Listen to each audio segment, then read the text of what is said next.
நான் chat GPT பார்த்தேன். ம். பஜாஜ் ஆட்டோவ பத்தி சொல்லுன்னா, அது உடனே எல்லாம் சொல்லிடும். ம். பட் பஜாஜ் ஆட்டோவ கரெக்ட்டா வாங்கலாமா, விக்குமான்னு அது சொல்லாது. அது வாங்கலான்னு ஜஸ்டிஃபை பண்ணுனா 10 வாட்டி வாங்கலான்னு சொல்லும். விக்கலான்னு ஜஸ்டிஃபை பண்ணா, அதே விக்கிறதுக்கும் ஜஸ்டிஃபை பண்ணிடும்.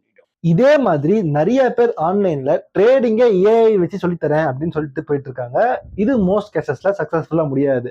அண்ட் என்னோட சப்ஸ்கிரைபர்ஸ் நிறைய பேர் என்கிட்ட கேட்கறதும் இதேதான்.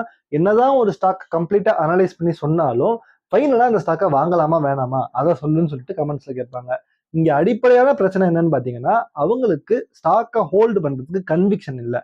அது வரத்துக்கு அந்த ஸ்டாக்கை பத்தின மொத்த அனலைசிஸை நாமளே சொந்தமா பண்ணாதான் அது உங்களுக்கு வரும். பட் உங்களுக்கு அனலைசிஸே பண்ண தெரியல ஸ்டாக்கை அப்படின்னு நினைச்சீங்கன்னா அதை நீங்க கத்துக்கணும். நான் எந்த வகையில ஸ்டாக் அனலைஸ் பண்றேன், என்னோட இன்வெஸ்ட்மெண்ட் தீசிஸ் படி எந்த மெட்ரிக்ஸ் எல்லாம் வச்சு கம்பெனியை அனலைஸ் பண்றேன் அப்படிங்கிறத உங்களுக்கு சொல்லி கொடுத்துட்டு இருக்கேன். இது ரொம்பவே அஃபோர்டபுள் பிரைசஸ்ல தான் இருக்க போகுது.